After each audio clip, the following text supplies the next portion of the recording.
May, June 2022. Yeah, the first question. Which one of the following is a factor of production? When we talk about factors of production, we're talking about resources that helps in the production of goods and services. So we have land, labor, capital, and enterprise. The only one we have here is enterprise, so the answer is C. Clear? Is it clear, please? Yeah. Tags. Enterprise, yes. 2022. Yes. The answer is C. Okay. Question 2. It says a firm charges a price of $160 per item and has average cost of $120 per item. It says 20,000 items. What is the total revenue? The price is 160. The cost is 120. Then the quantity is 20,000. Then the cost per unit is 120. So to calculate the total revenue is price multiplied by quantity. So our price here is 160 and the quantity is 20,000. So P multiplied by Q, $160 multiplied by 20,000, that's 3,200,000. 3,200,000. 3,200,000. That was the quantity. Question C.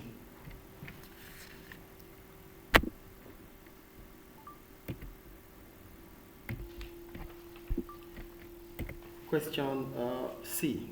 What is meant by the term normal goods? We call normal goods that we tend to buy more when our income level increases. So the goods that we buy when our level of income, what we earn, increases, they are normal goods. Or goods that we stop buying when our level of income drops or falls, they are called normal goods. I think it's clear. We'll go to question D. State the formula for social benefit. Social benefit is extra benefit plus private benefits. External benefit plus private benefits. That's social benefit. Then we'll go to question E. Can you repeat for me C, please? C. Normal goods. These are goods that we buy when our income, when your money, when the money you receive increases, the goods that you think about buying, they are normal goods. But when your income level drops, when you don't have so much with you, those goods that you think about buying, when your income level falls, those goods that you cannot buy are called normal goods. So when your income level increases, you tend to buy them more. And when your income level drops, you stop buying them. They are normal goods. Clear? We go to question E. Define the term niche market. A niche market is a market for specific group of customers. A market for specific group of customers. That's special. Clear? We go to question 1F. It says Greg produces poultry at a small factory in his local area. At the start of the year, price increased by 5.4% and quantity supplied increased by 4.7%. Calculate to 2 decimal places the price elasticity of supply. For price elasticity of supply is the degree of responsiveness between the quantity supply of a product as a result of a change in price. So it is PES equals to 4.7 divided by 5.4. 4.7 divided by 5.7, 5.4, 0.87. 4.7 divided by 5.4, 8.7. That was the answer for PES. Then we go to question G. They said, using the diagram below, draw the likely effects on the market for apples following a decrease in the price of bananas. So banana and apples, they can be considered as substitutes. Are you with me? They can be considered as substitutes. So that means we can replace banana with apple, or we can replace apple with banana. So a decrease in the price of bananas, which can be a substitute for apple, will reduce the quantity demanded for apple.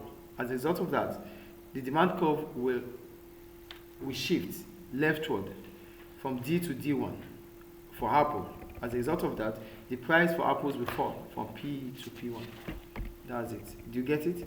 An increase in a reduction in price of banana, which is a substitute for apple, will reduce the quantity demanded for apples, shifting the demand curve for apples leftward from D to D1. At that point in time, the price for apples will contract, will reduce from PE to P1. So this is the graph there representing it. Then we go to question H. Explain one disadvantage of division of labor for the warehouse employees. They said, warehouse employees at a small firm in Malta specialize in one task, such as sealing boxes for others. Are you reading, please? Warehouse employees at a small firm in Malta specialize in one task, such as sealing boxes for orders that are sent to consumers. Explain one disadvantage of division of labor for the warehouse employees. Please look at the paper, please. Look at them.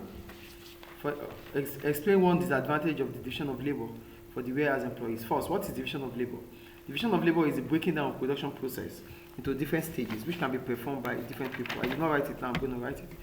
Division of labor is the breaking down of production process into different stages, and each stage is performed by different people. That is what division of labor means.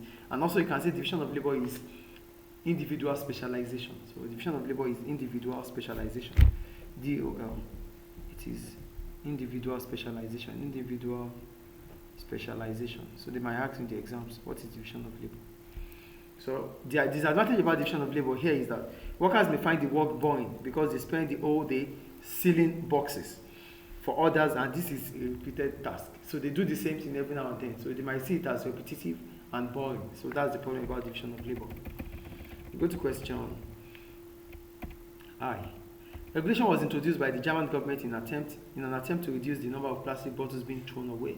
I'm reading, you are supposed to be reading through with me. Regulations was introduced by the German government in an attempt to reduce the number of plastic bottles being thrown away. A fee of 0.25 euros is added to the price of a product, but it is refunded when the bottle is returned. The new scheme is cheaper for the government, and 98.5% of the bottles are now returned. With reference to the data above and your knowledge of economics, analyze the likely impact on externalities of this type of regulation. So I wrote, government regulation is put in place to reduce the external cost of production and consumption. So there's always government regulation to reduce external cost for production or consumption. So consumers are likely to return plastic as it allows them to get back 0.25 for each product, for each return. So consumers pay 0.25 extra on the bottle when they purchase it. But as soon as they return the bottle, the suppliers will return back 0.25. So this makes consumers to want to return the bottle back so that they can get their 0.25 on each bottle.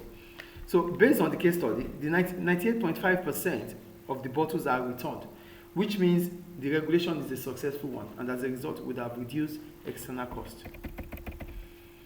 That's H. Is it clear? Yes. I, sorry.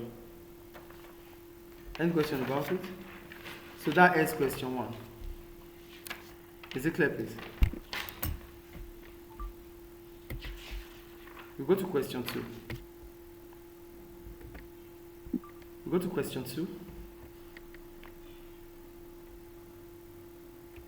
They say, which one of the following product has demand that is price elastic? When we talk about price elastic, it means there's a significant change in the quantity demanded as a result of a change in price. So price elastic will be greater than 1. So here we have 1.5, we have -1, we have -0.5, we have 1. So price elastic here is W, which is 1.5. Is it clear? So it's A. Question B. Which one of the following is a situation when firms in a growing industry all benefit from lower average cost? If all firms in an industry is a combination of firms. So if all firms in an industry benefit from a reduction in the average cost of production, it means external economies of scale. So the answer is B. Clear? Question C. State one disadvantage to firms of increased competition. When there's an increased competition, it means there are a lot of competitors in the industry. What is competition itself? The rivalry that exists between firms that are willing to sell to the same customers. That is what competition is. And if there's increasing competition, it means businesses have to share. They have to share the market share, and they have to share revenue. And as a result of that, their profit will reduce. So the profit will reduce. That's the problem there for competition. Question D. A firm has total fixed cost of $75,000 per month and variable cost of $525 per unit. It produces 1,350 units per month. Calculate the total cost per month. Total cost is fixed cost plus variable cost. Fixed cost plus variable cost. That is total cost. So here we have our fixed cost to be 75,000. Then variable cost will be 525 multiplied by 1,350. So it gives us 708,750 plus 75,000. So it gives us 783,750. So our fixed cost here is this. So go to question E. Are you there? Define the term takeover. When we talk about takeover, it means a business is buying over another business. A business buys over another business. That is what takeover is. I think it's clear. We go to F. Describe one reason why consumers do not always maximize their benefit from the consumption of a product. Consumers become irrational here. That is the point. So consumers might not be able to maximize their benefit because they lack information. So because they lack this information, they don't, as a result of lacking information about the product, they overestimate the benefit of the product. So they consume more. They overestimate the cost of the product. They consume less, or they overestimate the benefit of the product. They consume less. They consume more. They underestimate, when they underestimate the benefit, or when they sorry, let me just read it anyway. Consumers may not maximize their benefit because they might lack information, which makes them to overestimate the cost of consumption. If they overestimate the cost of consumption, they think it's so expensive, they buy less. That would not allow them to maximize their benefit. Or they underestimate the benefit of consumption, which allows them to buy less. So those two things will not allow them to buy more. As a result of that, they are not going to be able to maximize their benefit. Another reason why consumers may not be able to maximize their benefit is because they create an habit of buying even if they don't need. They might be influenced by friends. Because my friend buys this, I'm going to buy. Not because you need it, but because your friends buy, you want to buy. You want to feel among. So these are reasons why consumers may not be able to maximize their benefit when consuming the product. Is it clear? Is it clear or not? Yes. Like when they bring for me this question, I have to read the reasons. Yeah, you have to write it. We go to question G. They said figure 2 shows the supply of wheat in the region during 2099. So the question says, explain one effect on the supply curve of wheat following a change in price of wheat. A change in price could be an increase in price or reduction in price. An increase in price or reduction in price. So an increase in price here from 4.5, because we can assume that the equilibrium price is 4.5 and the equilibrium quantity is at 150. So an increase in price from 4.5 to 5. And sorry, I wrote the price increase will increase the quantity supply, because based on the law of supply, the higher the price, the higher the quantity supply. So an increase in price from 4.5 to 5 will increase the quantity supply in the market. That's the point. Therefore, an increase in price. So when there's an increase in quantity supply in the market, it will make them to make more profit. An increase in price would be an incentive for suppliers to supply more in the market because they'll be able to make more profit. And a fall in price from 4.5 to 4 will reduce the quantity supply in the market. An increase in price will increase the quantity supply, and a fall in price will reduce the quantity supply based on the law of supply. So the supply curve will contract if the price falls. The supply curve will expand if the price increases. Is it clear? Yes. That's G. So we go to H. There's a case study here for H. They said, with reference to the data above and your knowledge of economics, assess whether an increase in the number of people with skills and qualification will always lead to an increase in the supply of teachers. First, what is supply of labor or supply of teacher? Supply of labor is the number of workers who are making themselves available for a job at a given wage rate. That is supply of workers, which is the same as supply of teacher. So I wrote, the supply of labor can be affected by factors such as skills and qualifications. Therefore, the supply of labor will increase if the number of people who qualify to work in an industry increases. So because the supply of labor can increase if people gain more knowledge and skills in that field. So if we have more teachers who are qualified and who have gained skills, that means they would want to become teachers. Yes or no? Because they have the skills and knowledge to become teachers. So they would want to make themselves available for a job as a teacher. So by having a degree in those subjects, based on the case study, graduates are more likely to be attracted into the teaching profession by the bonus payment. They said teachers are given bonus payment of £9,000. So anyone who has degree in subjects, there are subjects there. So if you have a degree in these subjects, government will pay you £9,000 as bonus. So you have the incentive to want to become a teacher as a result of that. So that's the point there. But however, the supply of labor may be determined by other factors such as the working condition. So yes, government might want to give them bonus, but some people will not want to do the job because the working environment is not conducive. So if the working environment for teachers are not conducive, some will not still want the job to become a teacher. Another factor is that some people are not motivated because of money. They are motivated because they love the job. So if teaching is not what they love, they will still not want they will still not want to become teachers. So that's the point about H. Any question about it? Any question, please? So that ends question 2.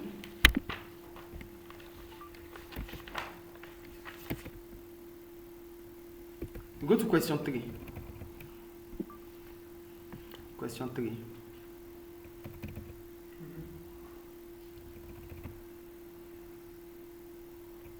Which one of the following is defined as the selling of an enterprise controlled by the government to the private sector? When government-owned property is being sold to the private sector, it is called privatization. So the answer is D. Question B. Which one of the following is an example of an occupation in the primary sector? When we talk about occupation is any productive activity which a person engaged permanently to save its productivity time. So an occupation in the primary sector is a sector that extracts raw materials. So the only raw material here that is extracted is through the farmers. So through the farm, which is farmer.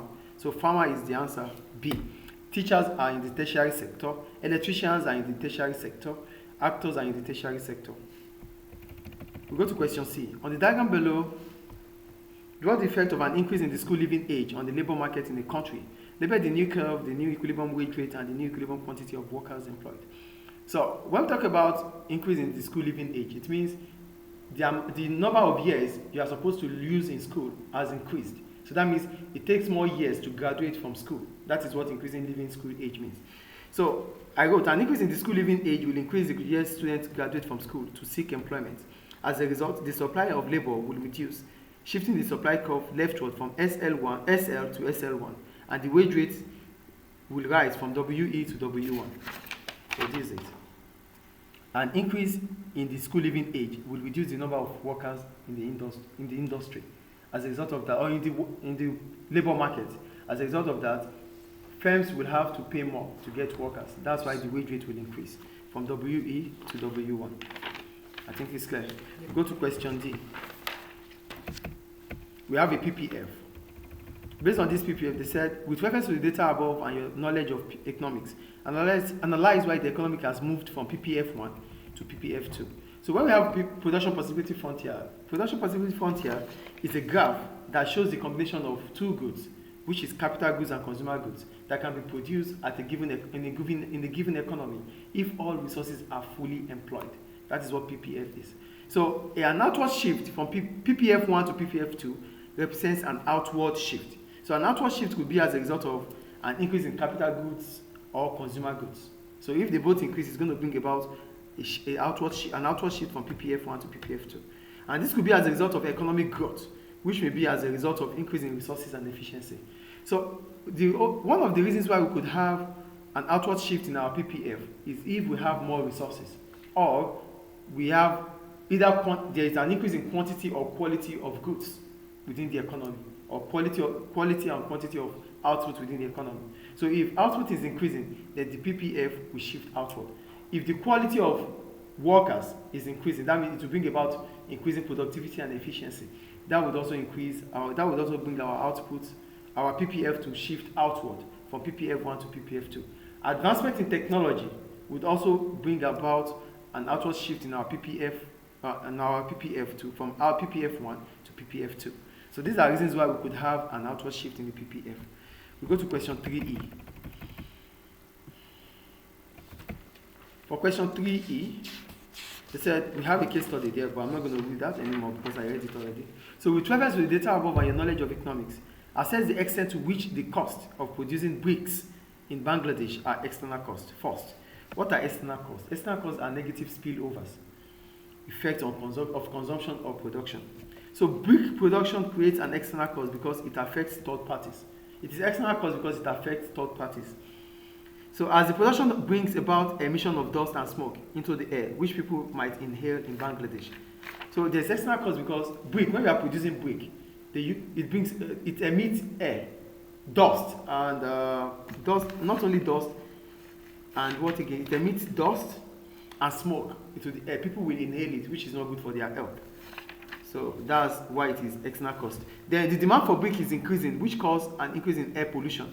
However, bricks produced are used by the people in Bangladesh, which makes it beneficial. As a result, brick production might be seen as a private benefit.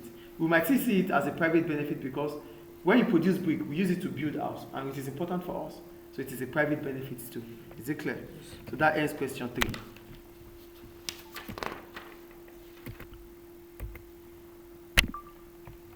We go to question 4. They said a restaurant in Cyprus can seat 136 dinners each evening. The demand for seats from dinners over 3 evenings is shown. We have on Thursdays we have 98, Friday we have 114, Saturday we have 107.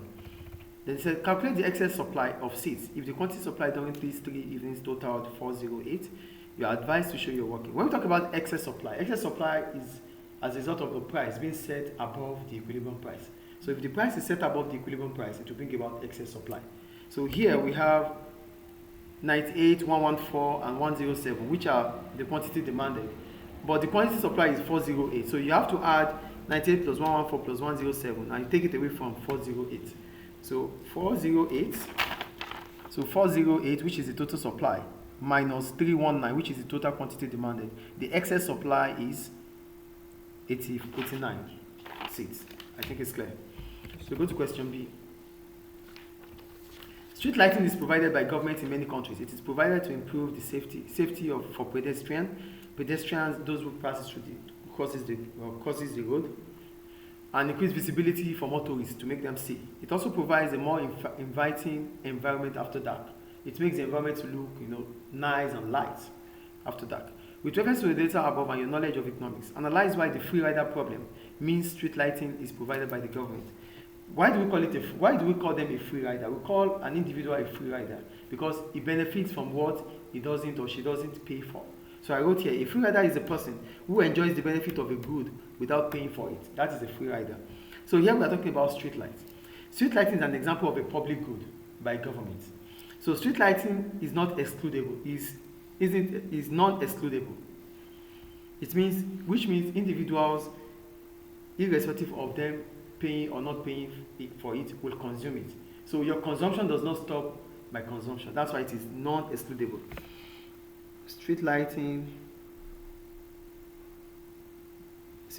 is non-excludable, which means your consumption does not stop my consumption. So if I use the street light, you can also use the street light. That is non-excludable. So therefore, there won't be any reason for the private individual to pay for it. Because I can consume it, you can consume it, despite the fact that I'm not the one that produced it or I didn't pay for it. It means I don't have any reason to pay for it. Because it's government that is providing it. So I use it, you can use it, anybody can use it. So that means there's no reason for us to provide or to pay for it. That means we can be free riders. We don't have to pay our taxes.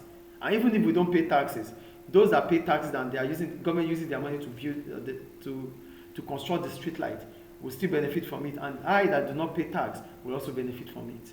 So that's why it's a free rider problem there. And the private sector would not want to produce goods that people would not pay for. So it is government that can produce street light. Do you understand the point there? Also, street lighting is non-rival, which means the consumption of an individual would not reduce the quantity consumed by another. It is also non-rivalrous because if you consume 100% of it, I will consume 100% of it. So you consuming 100% of it does not make me to consume 80% of it. We're going to consume the same level of it. So it means non-rival. Is it clear? Yes. So that's about free rider. That's question B. So go to question C, which is the last question there. There's a case study there, but we're not going to read that. They said, with reference to the data above and your knowledge of economics, evaluate whether a monopoly such as KC Home is always bad for consumers.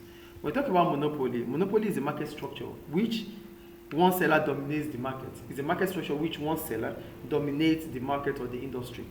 So KCOM is the only telecoms provider in Kingston upon all. So since it's the only service provider, it gives consumer no choice but to use the service. Because it's the only service provider in Kingston. So it means we don't have any other choice than to buy the service. So KCOM, as a result, becomes the price maker. It is the only one that decides the price. It is expensive and costs more compared to other places in England. That's why it's a monopoly and it's not good for consumers because it's expensive. KCOM may also be inefficient because it doesn't need to keep costs low, as it can as well pass the higher cost on consumers as higher prices. It is a problem for consumers because KCOM does not have any reason to be efficient. Whatever cost it incurs, it will pass it as high price to consumers. So it doesn't have to be efficient. As a result of that, consumers will pay higher prices, which is not good for consumers. Do you get the point there? Do you get the point, please? Yes. However, due to its dominance in the telecoms market, it may be able to exploit economies of scale, which might reduce price in the long run. So because KTOM is the only one supplying telecoms in Kingston, it means it has large customer base. As a result of that, it might operate on a larger scale. It might be able to exploit purchasing economies of scale. It might be able to exploit technical economies of scale.